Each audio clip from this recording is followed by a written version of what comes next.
What's up, everybody? I'm back in another video today. We're doing What If Deku Had Abdullah Burst Part 3. Where we left off, I think we finished I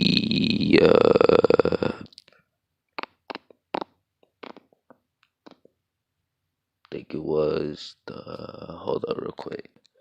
The quirk assessment test today. And, in this part, I'm going to be going into Heroes vs. Villains and USJ. And that's probably going to be it. So, on my walks in, let's just go straight into it. Before I go straight into it, uh, like, uh, subscribe and comment, like anything you like, comment anything, what if suggestions. I have as of right now, the time this recorded, I have I have what if Deku had a dollar burst, and just a couple of hours ago, I put at the time of this recording, what if Deku had Venom. So yeah, you can go check those out. I'll put in the description below the link to the other parts to what if Deku had a dollar burst, and also link to the playlist of what if Deku had Venom. So now let's get on with the story. Don't forget to subscribe, alright? So, all my walks in, he's like, I'm walking in like a normal person. And then everyone knows full well that he's not walking in like a normal person whatsoever. So, they let it slide though, because he's the number one hero. And nothing about him is normal. Uh, so, they all get hyped and stuff like that. They all are hyped. And they're like, what are we gonna be doing today? And then almost I'm gonna be doing hero like combat training, and then they're gonna be doing heroes versus villains. So for Deku's costume, well, I know he ain't a firefighter, so I can't give him the suit that Shinra has. So that's out of the question. I might keep the original costume, except probably because probably remove the hoodie, but keep the mask. Probably change the colors a little bit from green and black. Think that when you put it to green and like reddish orange with a little bit of black on it, like just splat it a little bit on there. Uh, but if you got a better suggestion what the suit should look like, just tell me in the comments below. And yeah, I might give you a shout out in the next part. So Deku walks out. Uraka, it's the same thing as the anime. Like everything happens the same. Everything is the same. Like All Might tell you what they're gonna do. Like there's a bomb and everything. The teams are gonna be the same. The people that are gonna be in the team is also gonna be the same. So that means going straight to the battle. So Deku and Uraka, they walk in, and once they walk in, like Deku knows that Baku's gonna be the first one to come after him, and well, y'all already know he's right. And he goes in, then Bakugo comes in, he comes in with an explosion, he explodes him. Then after he does that, Deku he does the same thing he did in the anime, and like he catches his right hook and throws him over his shoulders and stuff like that. It's the same as the anime, except since Bakugo doesn't call Izuku, like he calls him Deku, but like just because he doesn't feel like saying Izuku all the time. And then uh when Deku told Uraga that it's just a nickname that Bakugo gave him, Uraga gave it a meaning, like gave an actual meaning for the name. So Deku tells Bakugo that the name Deku now has an actual meaning and everything like that. And then Bakugo's like, I'm still gonna kick your ass because, well, like, he thinks he's gonna kick his butt, but, like, not really. Because, like I said, the last part, Deku doesn't really use his power like for much other than just flying really, really fast and just kicking and like flying really, really fast. He doesn't really use it for combat. Usually, like before he went to UA, before he fought the Sludge Villain, he only used it to fly. Only. That's the only purpose he ever used it for. So ever since going to UA, he actually used it for like a bunch of other things. Like used it for like actual combat and all that other stuff. So Bakugo, he's expecting Deku to fly over to him and like throw a punch at him. Instead of doing that, I know in the picture that I have, it will show what Deku's doing. He's doing that flying kick with the flames on his foot. He's doing that, and he's doing that, and Bakugo, he's going too fast for Bakugo to like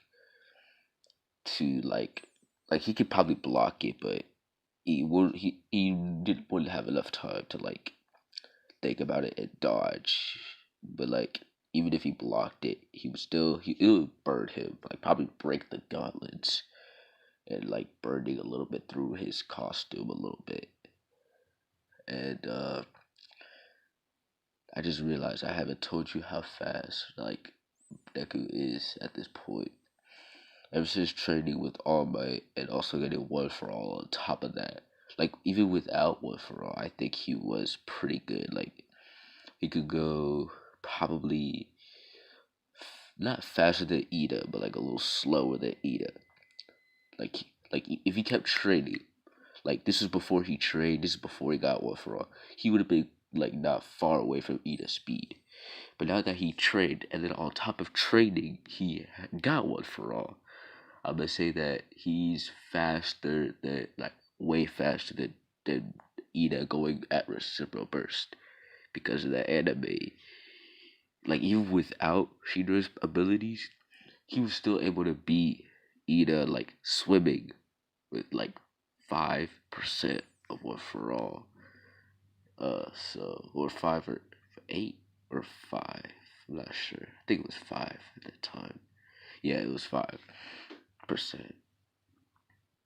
So I'm gonna say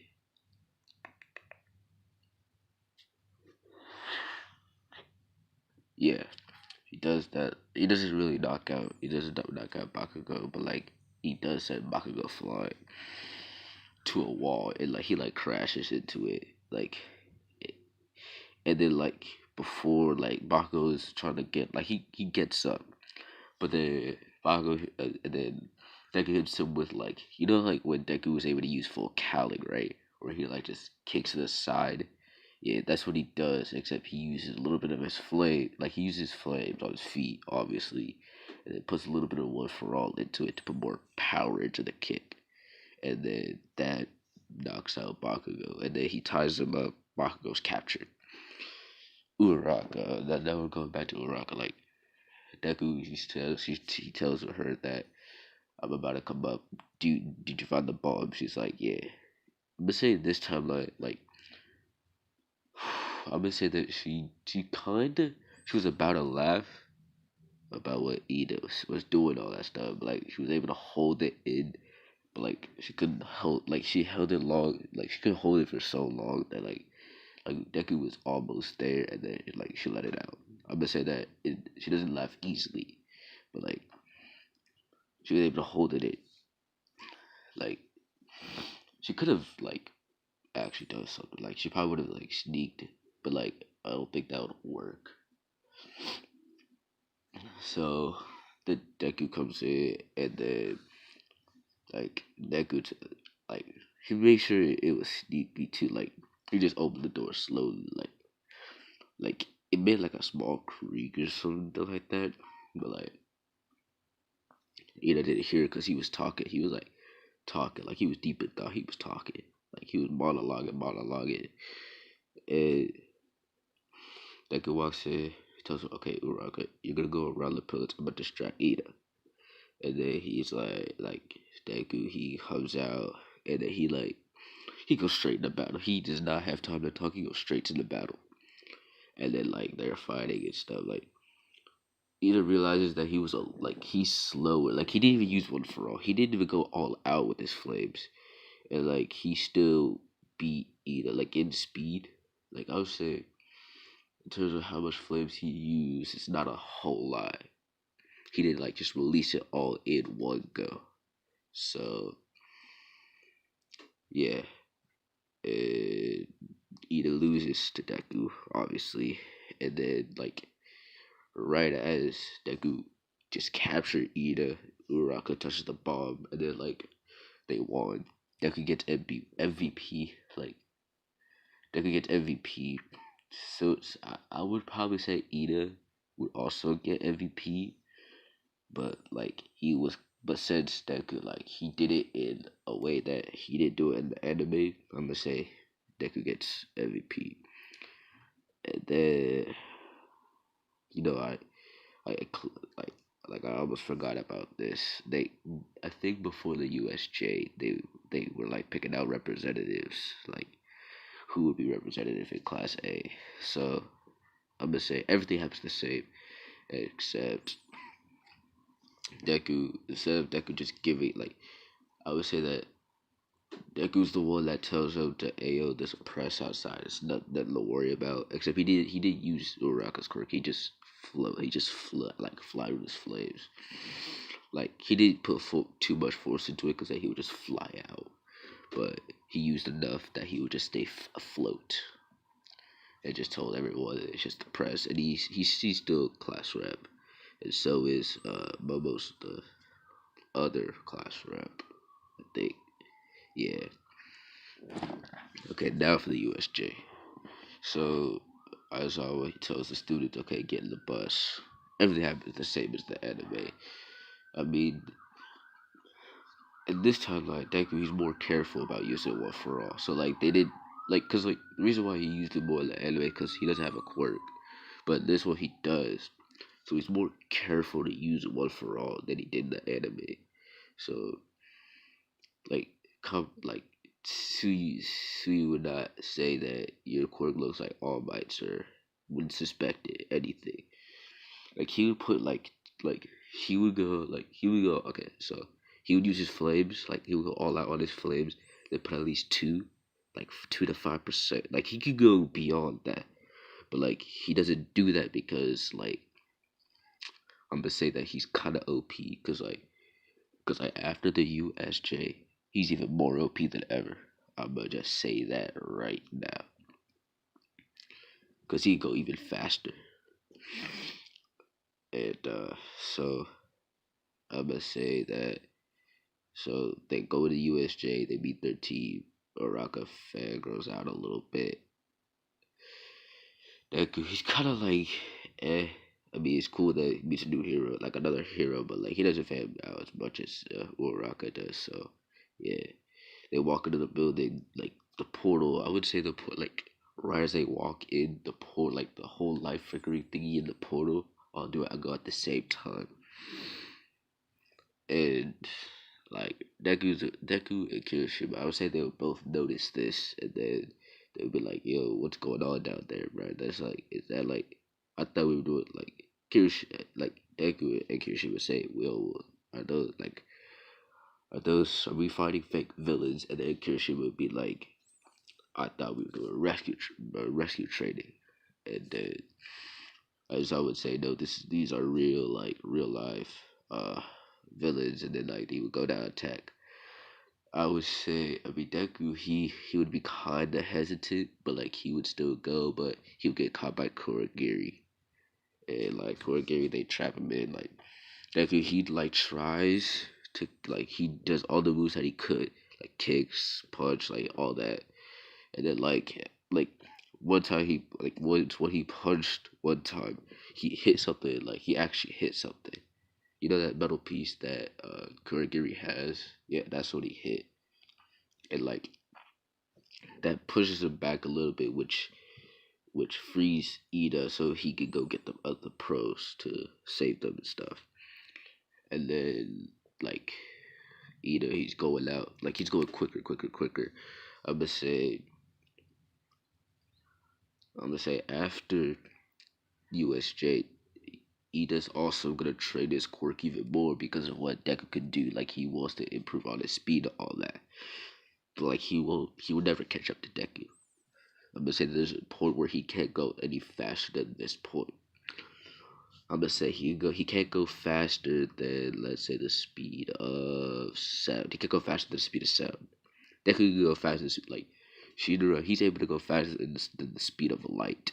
So I'm gonna say Deku's not gonna get automatically because he has to do that finger thing. He has to do that finger thing. I forget.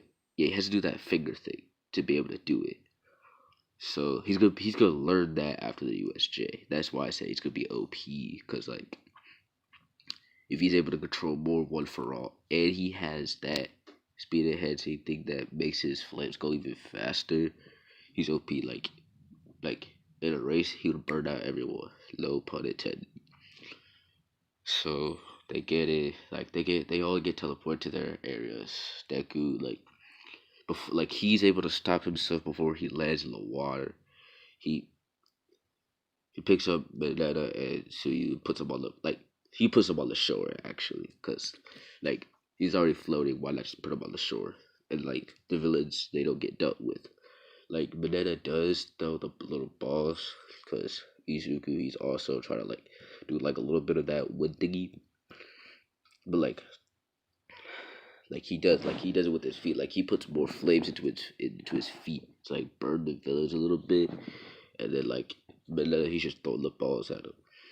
And then like whenever he land, like I could just remove his flames and then he just lands and all that stuff.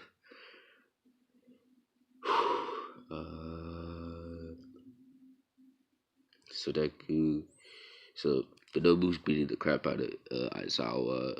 Deku sees this, he flies over there with incredible speed, and then like he does a side kick, not like an actual side kick, but like like one of those karate kicks. Yeah, I'm gonna say that uh it does a little bit, like it burns the Nobu because flames and stuff. But like he realized that he can regen as well. Like that's when they both Deku and Flip it Ida, no, not Ida, Aizawa, they both realized that he can regenerate as well as Saku's. So they realize he has two quirks. And then like Deku, he's trying to do everything he can. Like he's putting all his power. Like now he's not even trying to hide one for all at this point. He's trying to, his main purpose is to defeat the villain and try to save everyone. So first, before he used one for all, like he used like 3%, then it rise to 4, then 5, then 7. And like he's like the lightnings, they start to be a little noticeable, but like if you're like from far away, like most of the students are still at the entrance of the USJ, so they don't see that. Some people like Aizawa would see this. Like Aizawa would see it, but Netta and Suyu kinda. But I think that was part of his flames trying to like it go. But like Aizawa, he's closer than any of the students, so he knows that he has a second court alongside.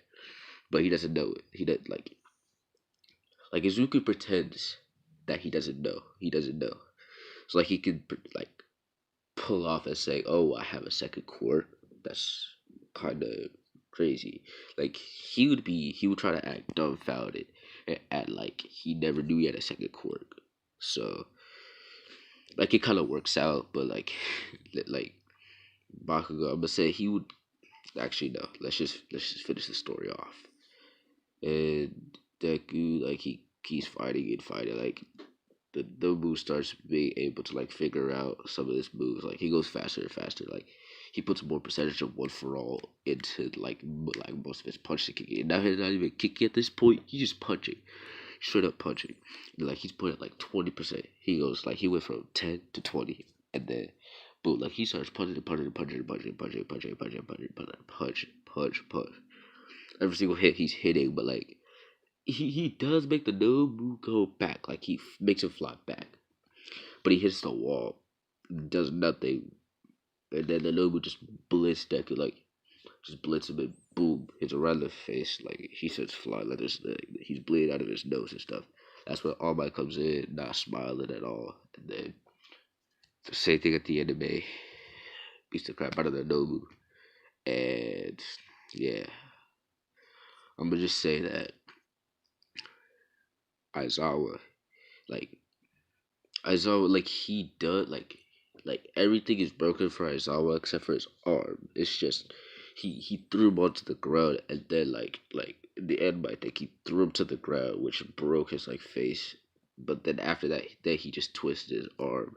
That's what I think what happened in the anime. So I'm gonna say that before he broke Aizawa's arms, Deku came in with a flying kick, which stopped him from breaking his arms or anything. So I'm gonna say 13. She's still hurt. Aizawa still hurt, but like not as much as in the anime. And everyone else is fine. Everyone else is fine. And so that's it for part 3 of what a Deku had. Abdullah Burst, and uh, don't forget to subscribe, like, and comment. And I'm gonna see you guys in part 4. And before I leave, I would like to set a like goal of probably 10 to 5. 10 to 5. If you guys do that, then I might do put part 4. And see you guys. Bye. Peace.